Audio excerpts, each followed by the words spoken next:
Good morning बच्चों, स्वागत है आपका अपने YouTube चैनल यूवी क्लासेस पर।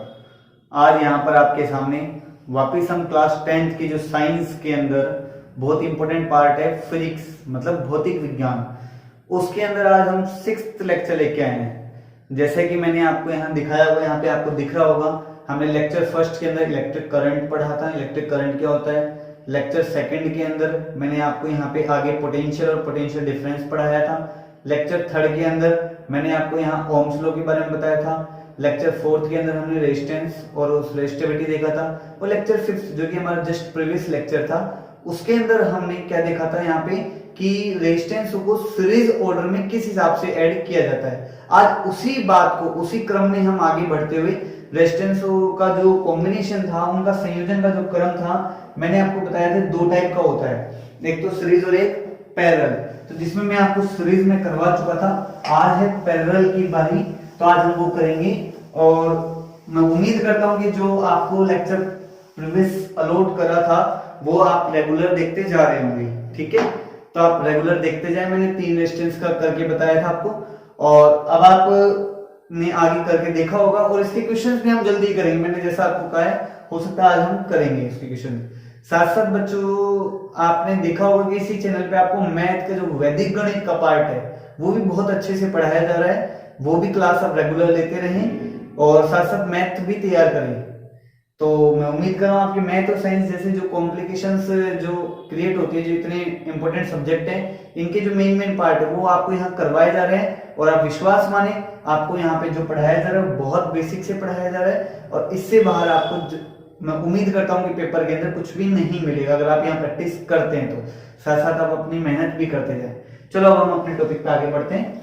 आज हमारा है पैरेलल कॉम्बिनेशन ऑफ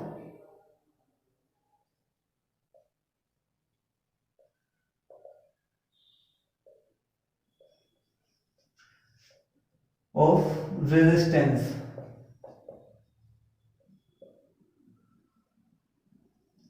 प्रतिरोधों का समांतर क्रम। प्रतिरोधों का कैसा क्रम? समांतर क्रम। देखो इसमें क्या होता है, मान लो मैंने 3 रेजिस्टेंस ले लिए।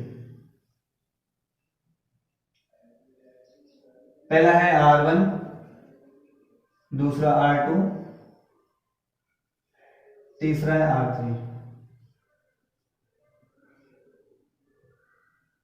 अगर इस हिसाब से जोड़ दिया जाए कि ये एक दूसरे के समांतर रहें, पैरेलल रहें, ये की मान लो, भाई चाहो तो एमीटर जोड़ सकते हो ना, इसकी कोई खास जरूरत नहीं है यहाँ पे, ठीक है। ये प्लस हो गया, माइनस हो गया, की हो गया, ये एमीटर हो गया। अब देखो मैंने माना ये R1, ये R2, ये R3। देखो हमने जो पोटेंशियल और पोटेंशियल डिफरेंस पढ़ा था, जो बच्चे आज इस चैनल पे नए हैं और जो पहली बार देख रहे हैं, अगर उनको अच्छे समझ में नहीं आ रहा हो तो लेक्चर नंबर जो मेरा 2 सेकंड है वो देख ले। उसके अंदर मैंने पोटेंशियल डिफरेंस और लेक्चर नंबर फर्स्ट के अंदर करंट के बारे में बहुत डिटेल से बताया है। अब वो लेक्चर्स देखें, ज्यादा नहीं है, 20-20, 22-22 मिनट के लेक्चर हैं और 5 लेक्चर ही हुए हैं अभी तक, आप उनको आराम से देखें। ये लेक्चर्स जो हैं 10th के साथ साथ 12th के स्टूडेंट्स के लिए भी इक्वली इंपॉर्टेंट हैं। चाहे किसी भी बोर्ड का बच्चा हो, किसी भी लेवल का बच्चा हो, 10th, 11th, 12th, even 9th वाले भी इसको देख सकते हैं। तो आपके घर में कोई दोस्त है, अड़ोसी पड़ोसी हो या भाई बहन, उनको भी आप सजेस्ट करें कि लेक्चर्स देखें, उनके भी बहुत इक्वली इंपॉर्टेंट है। तो देखो यहां से करंट क्या होगा, यहां से करंट चलना शुरू हो गई। मैंने जस्ट प्रीवियस लेक्चर में बताया था कि पैरेलल के अंदर करंट सेम रहती है, सॉरी सीरीज के अंदर करंट सेम फ्लो होती है जितने भी रेजिस्टेंस कनेक्ट होते हैं, और पैरेलल के अंदर वोल्टेज क्या होता है, सेम रहता है, क्योंकि वोल्टेज हमेशा एंड पे मिलता है। तो यहाँ पे अगर मैं पोटेंशियल डिफरेंस निकालूं, इधर जो पोटेंशियल डिफरेंस है वो भी इधर आएगा और वो इधर आएगा। तो कहने का मतलब इन तीनों के लिए जो पोटेंशियल डिफरेंस आएगा वो कॉमन आएगा। मैंने इसको V से मेजर करने के लिए यहाँ पे एक वोल्टमीटर अलाइन कर दिया, इसके साथ कनेक्ट कर दिया, और ये बात हमने यहाँ पे एक वोल्टमीटर जोड़ दिया, जिससे मेरे को क्या मिल रहा है, यहाँ पे इसका पोटेंशियल डिफरेंस मिल जाएगा। अब ये पोटेंशियल डिफरेंस जो इस रेजिस्टेंस के क्रॉस आएगा वही इस रेजिस्टेंस के आएगा, वही इस रेजिस्टेंस के आएगा। कहने का मतलब तीनों प्रतिरोधों के लिए ये क्या होगा, जो विभवांतर आएगा वो समान आएगा। कारण देखो मान लो अगर मैंने मान लिया यहाँ पे V1 आ जाए, यहाँ V2 आ जाए, यहाँ V3 आ जाए, तो अब इनके जब एंड सेम पॉइंटों पे कनेक्ट है, मान लो इस पॉइंट पे मैंने A कह दिया, इसको B कह दिया, ये लो, ए तो मत कहो इसको, बी, क्योंकि ए के लिए मैं एमीटर कंसिडर कर चुका हूं, आप इसको बी और सी कंसिडर कर लो, ठीक है। तो इसका मतलब देखो यहां से करंट गई, लेकिन अब करंट जाने के कितने रास्ते मिल गए, 3। ये याद रखना, जब डिफरेंट डिफरेंट पाथ मिलते हैं करंट को तो वहां पे कौन सा कॉम्बिनेशन आता है, पैरेलल कॉम्बिनेशन आता है। और ये बात समझ, ये इसकी डेफिनेशन में भी बहुत इंपॉर्टेंट रहेगा। जैसा हमने बात की थी, इसकी डेफिनेशन क्या बन सकती है कि जब दो या दो से ज्यादा, मिनिमम दो तो कनेक्ट करोगी, जब दो या दो से ज्यादा प्रतिरोधों को इस प्रकार संयोजित किया जाए, मैंने दो से ज्यादा 3 लिए इसलिए बोल रहा हूं, जब दो या दो से ज्यादा प्रतिरोधों को इस प्रकार संयोजित किया जाए, सॉरी, जब दो या दो से ज्यादा प्रतिरोधों को इस प्रकार संयोजित किया जाए कि उन सभी प्रतिरोधों के प्रथम सिरे एक बिंदु पर तथा दूसरे सिरे किसी दूसरे उभयनिष्ठ बिंदु पर जुड़े हों, तो ऐसा प्रतिरोधों का क्रम या संयोजन क्या कहलाता है, समांतर क्रम संयोजन कहलाता है। अर्थात क्या कह सकता हूं मैं, that combination of two or more than two resistance in which the first end of all resistance are connected at a common point and at another point the another ends of all resistance are also connected.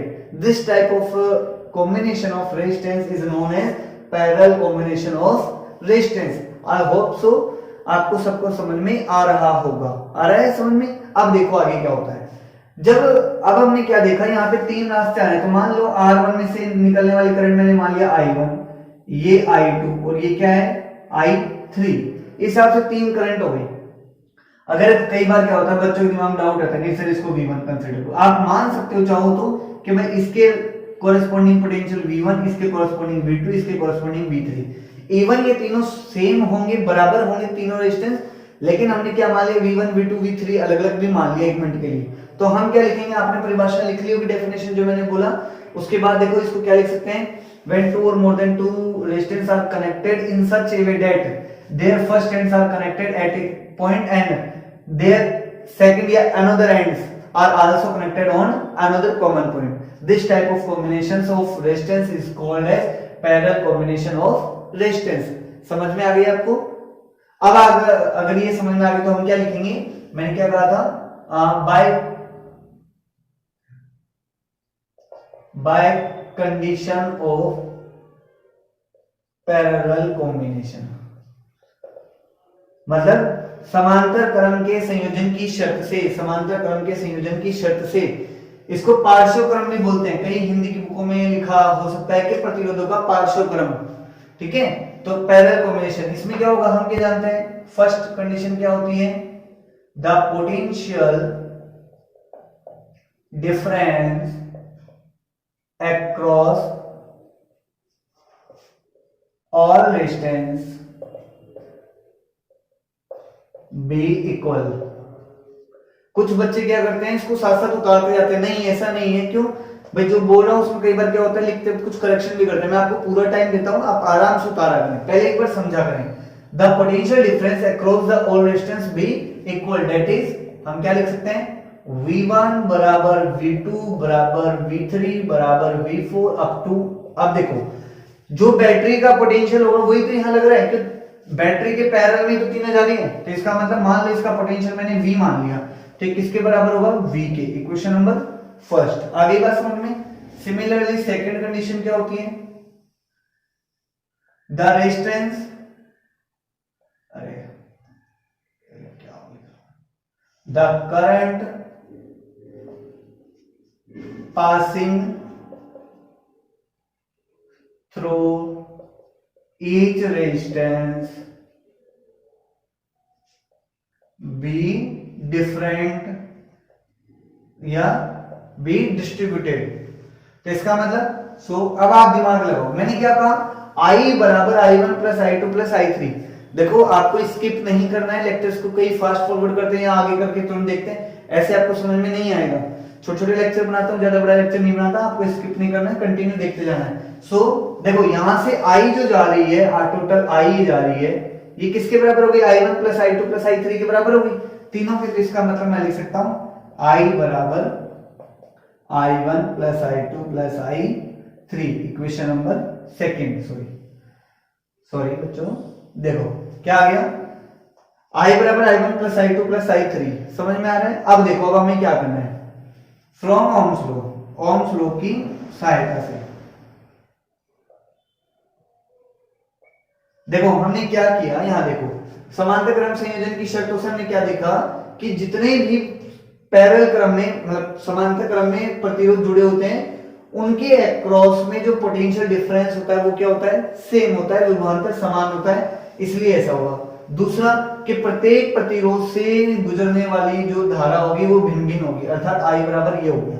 अब क्या लिखेंगे, ohms नियम की सहायता से Ohm's law क्या कहता है, V बराबर IR, यही हो रहा है। लेकिन यहाँ पे एडिशन क्या हो रहा है, I बराबर I1। देखो हमने जो सीरीज था वहां पे V बराबर V1 plus V2 plus V3 ऐसा लिखा था, ऐसे लिखा था, तो मैंने आपको V के टर्म में लिखा था, लेकिन यहाँ पे क्या जुड़ रहा है, क्या ऐड हो रहा है, I, तो यहाँ से I बराबर क्या होगा, V अपॉन R, यही तो हुआ भाई ओम्स लॉ के अंदर। V बराबर I है, I के R किसमें, प्रोडक्ट में, तो R किसमें चला गया, डिवाइड में। अब देखो अब मैं क्या लिख सकता हूं, लेट मतलब क्या, माना द रिजल्टेंट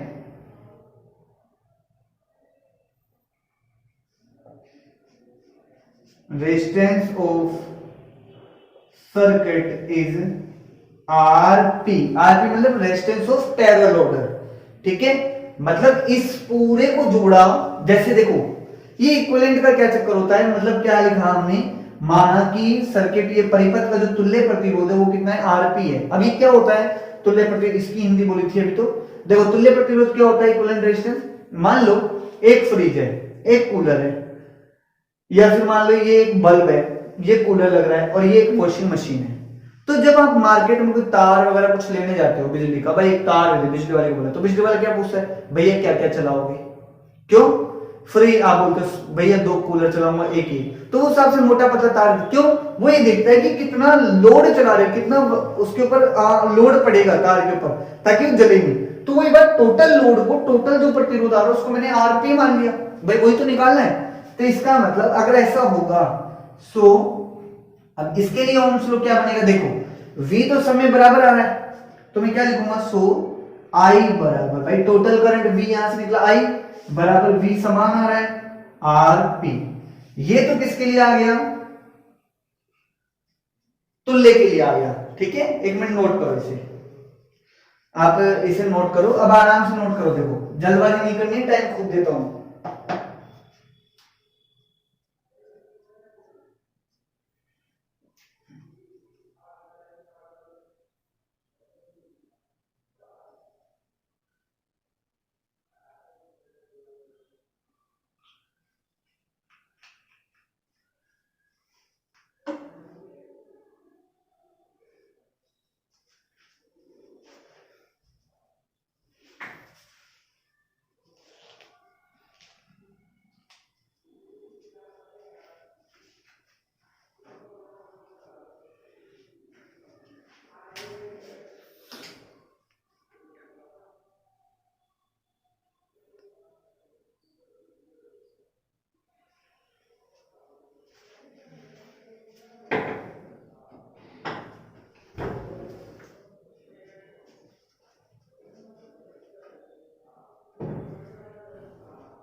अब हो गया होगा, ठीक है, उतार लिया। अब देखो आगे क्या करना है हमें, मैंने इक्वेशन फर्स्ट सेकंड थर्ड कर दिया। अब मैं ऊपर का थोड़ा सा मिटा देता एक मिनट के लिए। देखो मैंने ये V1 आपने इक्वेशन 1 नोट कर लिया होगा और इस सेकंड की ये लाइन में मिटाता हूं, जिसके भी खास जरूरत नहीं है हमें। अब देखो हम क्या कर सकते हैं, for resistance, for resistance R1, प्रतिरोध R1 के लिए, भाई इसी रूप में लिखते जाओ, प्रतिरोध R1 के लिए क्या होगा, I1 बराबर, सबके आगे 1 1 लगा दो,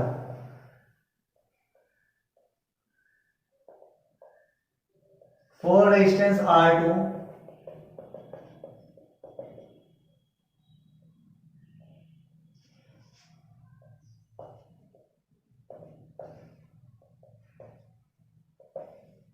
अच्छा सॉरी हाँ ठीक है, और इन सबको कंबाइंड में इक्वेशन नंबर 4 नाम दे दो बस। R1 प्रतिरोध के लिए, R2 के लिए, R3 के लिए लिख लिया। अब मैं क्या कर सकता हूं, थर्ड और फोर्थ का जो वैल्यू है इन सबको फर्स्ट में रख सकता, सेकंड में रख सकता हूं, from third and fourth in second. क्यों, देखो I की वैल्यू ये आ रही, I1 की वैल्यू ये रही, I2 I3 सब कुछ है, रख दो। कुछ भी नहीं करना है, टेंशन बिल्कुल नहीं लेनी है आपको, जो समझ में आ रहा है वो लिखते जाओ। तो जो इक्वेशंस खुद ही बोलेगी कि ऐसा करो,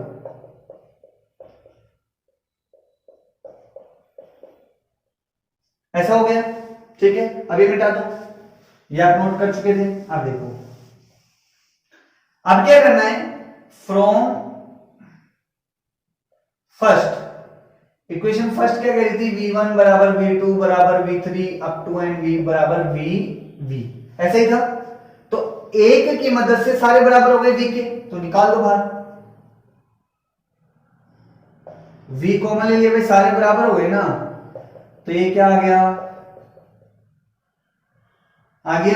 अब आपको इसकी भी जरूरत नहीं है, v से v कैंसिल आउट हो गया, तो क्या आ रहा है आपके पास, 1 अपॉन rp बराबर 1 upon r1 plus 1 upon r2 plus 1 upon r3।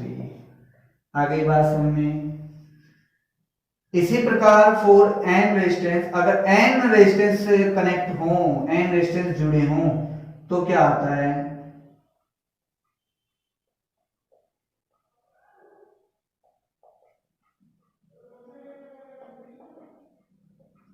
समझ में आ रहा है। इसी प्रकार अगर n रेजिस्टेंस जुड़े हो तो ये आपका रिजल्ट आ जाएगा, जितने जुड़े होंगे उतना आ जाएगा। समझ में आ गई बात, ठीक है। आप इसको नोट करो।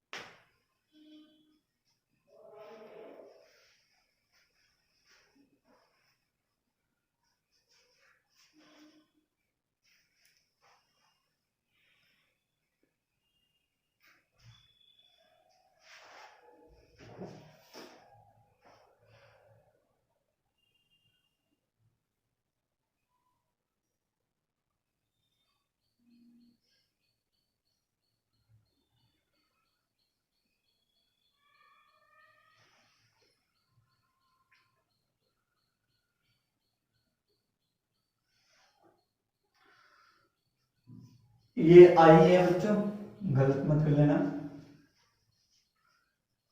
I1 I2 I3 आ रहा है समझ में, आपने कर लिया।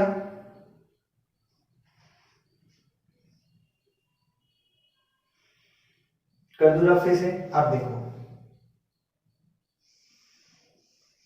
अब हमें क्या देखना है, ये आपके पास आ गया पैरेलल कॉम्बिनेशन, तो मतलब समांतर क्रम के बारे में हमने पढ़ लिया।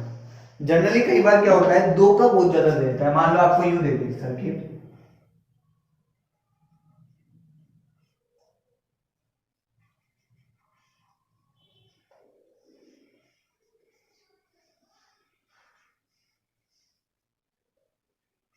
इस हिसाब से दे दिया, ठीक है, ये R1 R2। अब आपसे रिजल्टेंट पूछ लेता है, तो आप क्या करते हो, 1 अपॉन आर पी बराबर, देखो वाजिब तरीका तो यही है, यही फॉर्मूला याद रखना है, लेकिन दो के लिए, केवल दो के लिए आप इसको फटाफट भी कर सकते हो, R1 into R2 upon R1 plus R2। मतलब क्या हुआ, यदि दो प्रतिरोध, if two resistance are in parallel, यदि दो प्रतिरोध समांतर क्रम में हो तो तुल्य मतलब इक्विवेलेंट रेजिस्टेंस विल बी, आप देख सकते हो, ये आपके डायरेक्ट फॉर्मूला, आप चाहो तो इसे याद रख सकते हो, ठीक है।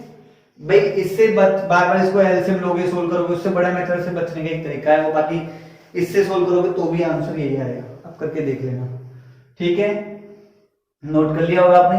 अब देखो इसके कुछ क्वेश्चंस की तरफ बढ़ते हैं।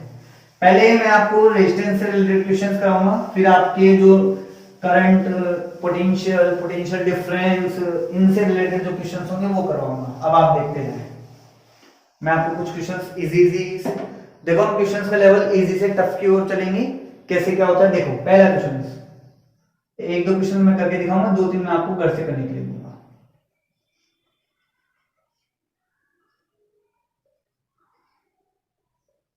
ए और बी के बीच में, चलो ए और सी के बीच में इक्विवेलेंट रेजिस्टेंस कितना होगा?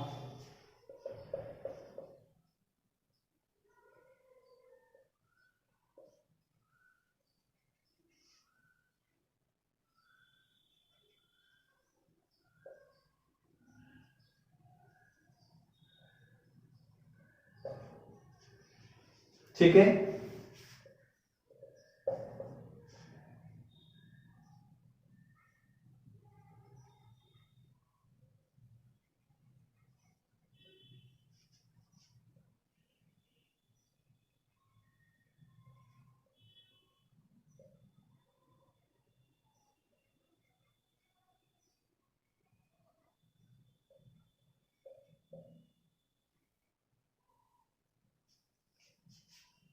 ये अभी तीन ही क्वेश्चंस करने में। चलो एक मिनट के लिए इसको थोड़ा सा ऐसा करो, ये सीधी लाइन में आके, ठीक है, ये पॉइंट यहाँ पे ये बस ऐसा। फिर उसके बाद इसको बीच का कर दो, दो का, भाई एक बार दो का करो, फिर नीचे तीन का और कराता हूं आपको। देखो ऐसी बात नहीं करेंगे, ये भी करेंगे।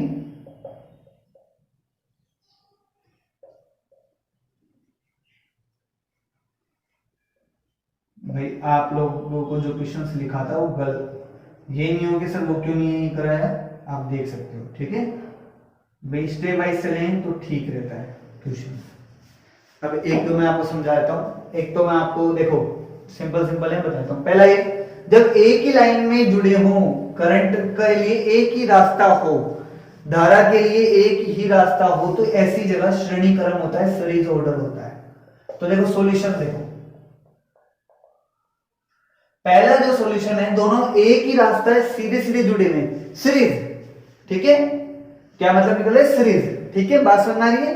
तो इसलिए सीरीज का मतलब एक ही लाइन हो गया, सीधा हो गया, तो इसका मतलब आर एस जो रिजल्टेंट होगा उसको हम लिखेंगे R1 प्लस R2, इसका 2 plus 4 equals to 6 Om.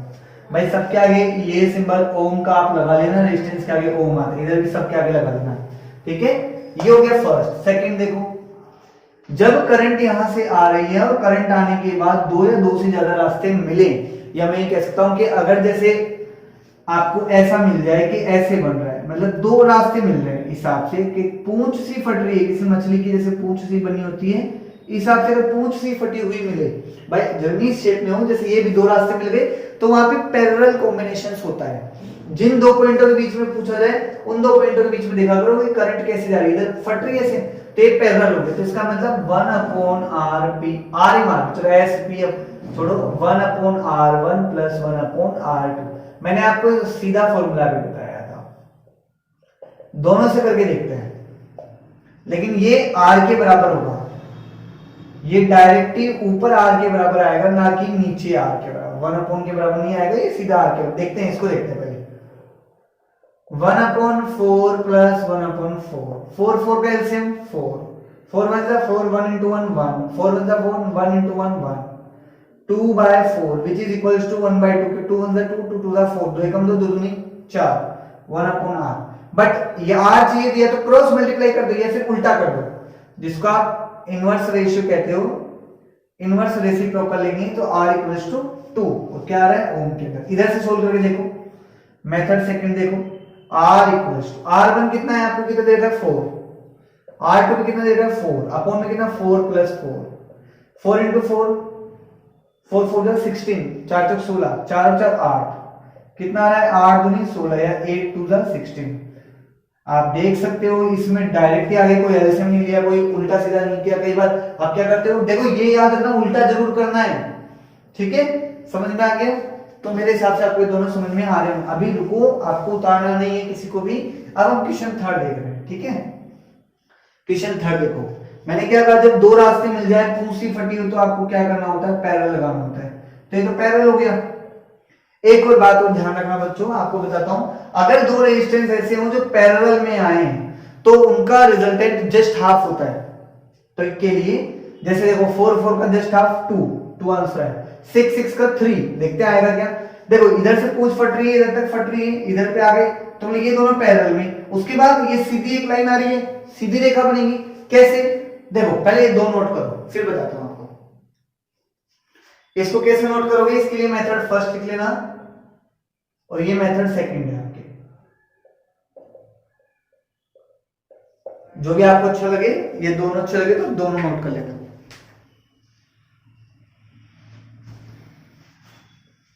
Note करो।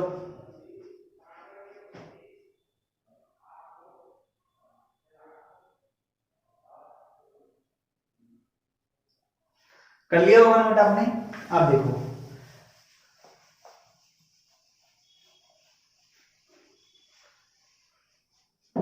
अब ये वाला, ये दोनों सेम है, कोई भी एक करवा लो। चलो ये कर देता हूं, देखो थर्ड। अब ये मैंने निकालना सिखाया, आप इसको भूलो। जैसे एक 2 का था, ये 2 का निकालना सिखाया, आप इसका निकाल लोगे।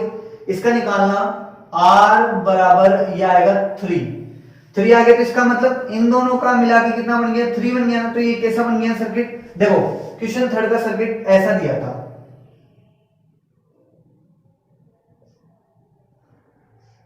फोर सिक्स सिक्स, इन दोनों की जगह कितना आ गया 3, तो इसकी जगह 1 लग गया 3, रिजल्टेंट। अब आगे क्या है 4 है।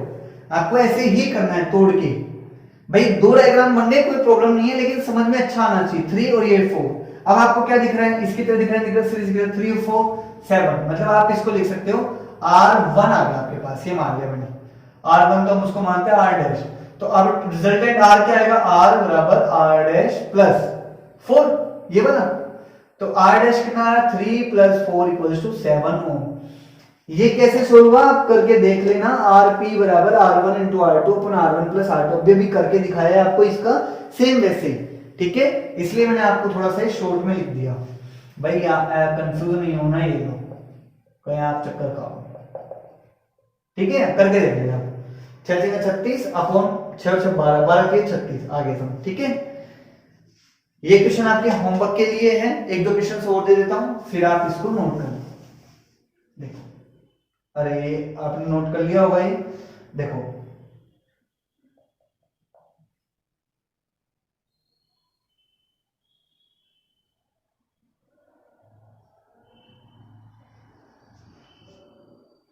अभी आप इस लेवल पे नहीं कर पाओगे, 1 मिनट।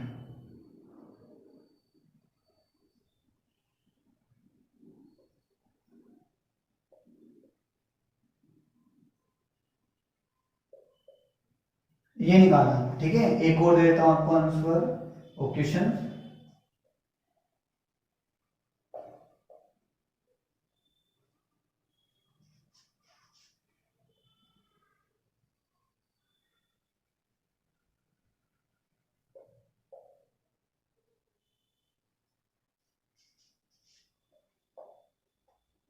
ये भी आपको निकालना है, ठीक है।